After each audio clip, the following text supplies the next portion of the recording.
Under Alien's crazed assault, only 2 jets remained, with the UFO in hot pursuit. One pilot heroically climbed to draw fire, protecting his buddy Stephen, but became toast. Unfortunately, this pilot got toasted faster than a marshmallow at a campfire, leaving only Stephen in the fight. Meanwhile, countless alien fighter jets used signal jamming to blitz the North American air defense base, turning it to rubble before humans even had a chance to say what the hell. It resembled a real-life Star Wars scene. Elsewhere, Stephen used his exceptional flying skills to lure an alien fighter into a canyon. He was twirling around in the canyon, performing risky dance moves like he was in a dangerous waltz, dodging enemy fire. But alas, his jet was running low on fuel. Stephen gritted his teeth and pulled the brake chute, cleverly messing with the UFO. Then, after some aerial gymnastics, he ejected from the cockpit, leaving his jet to frolic into a cliff ahead. Fortunately, the aircraft didn't go up in flames, and Stephen safely landed, silently thanking his lucky stars. Fuming, he marched to the UFO, opened the hatch, found the alien alive, and knocked it out with a punch. After adjustment, Stephen wrapped the alien in his parachute, ready to drag it back to base. A prison again at the cost of life. Stephen mused about how tiny humanity seemed before advanced civilizations. Another attack failed, and the fuming president was tangled in a web of stress. Soon, they were arguing whether to use nuclear weapons, like kids squabbling over who's the best player in the game, making a total mess of things. Just then, David's father stepped in to criticize, noting aliens were caught in Area 51 50 years ago. What had the government done in 40 years? Upon hearing this, the president comforted everyone, saying that capturing aliens and Area 51 were just fairy tales for kids. But the defense secretary's comment made the room awkwardly silent. Then, they took the president to Area 51. Before them was an alien wrapped in hard biological armor. The scientist carved a peek at its head with a surgical knife. Suddenly, the armor opened its mouth, sending a wave of panic through the room. Thankfully, it was just a false. The scientist then carefully began to dissect the insides.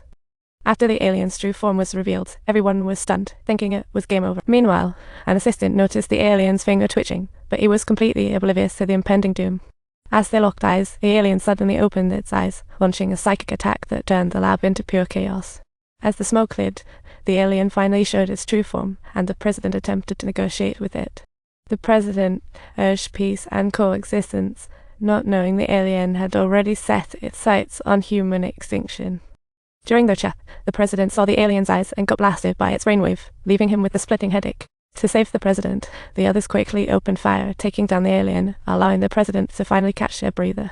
Through that mind link, the president learned of the aliens' plan. They were like cosmic bullies. They were raiders in their universe, plundering everything in their path, and now Earth was on their hit list. Since the aliens shared a consciousness, once the officer gunned it down, a war between humans and aliens was unavoidable. Just moments ago, when the president and others arrived at the mysterious Area 51, they encountered the captured alien spaceship from 40 years ago. Everyone was astounded by the alien ship they'd been fixing. It suddenly returned just days ago. The UFO powered back up, and the aliens inside were as good as new, making it a miraculous return. After 40 years, aliens resemble humans, fragile yet with a nesting doll shell. This armor not only protects them, but allows for telepathic chit-chat.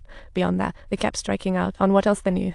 Next, the doctor took David on a tour inside the UFO, claiming he had nearly deciphered its mysteries.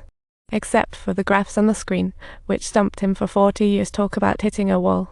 Stephen, hitching a ride while fleeing, brought the alien right to Area 51, presenting it to the guards, who immediately let him through. Upon learning the alien was still alive, the doctor excitedly shoved it into the lab, and for all currents to sign, we had the first. Meanwhile, the command center intercepted crucial intel indicating NATO and Allied facilities were demolished first. The final decision? Deploy Earth's ultimate weapon against aliens. A new armed B-2 bomber closed in on the UFO. With the target locked on, the president gave the order and the nuclear missile was launched towards the spaceship. It hit the alien ship dead on, and a massive shockwave spread out as everyone cheered, thinking they had obliterated the target. But then scouts realized the UFO was intact, not even the shield was breached. The president's face dropped. He felt chilled to the bone. Humanity's best weapon failed to do anything. At that moment, despair engulfed everyone. The world seemed doomed. David got slashed, drunkenly wreaking havoc indoors. He was a mess, feeling utterly hopeless and aware of the alien signal patterns. But what good was knowledge with no power? Until his father reminded him to dress warmly. This snapped him back to reality and found a breakthrough. So he called everyone to the hall, placing a soda can on the UFO for testing. The first shot hit the shield without a hitch, bouncing right back and freaking everyone out. But once David uploaded a computer virus, the shield vanished, and the bullet easily hit the soda can. David discovered the alien mothership breaching human satellites, hence the pinpoint attacks.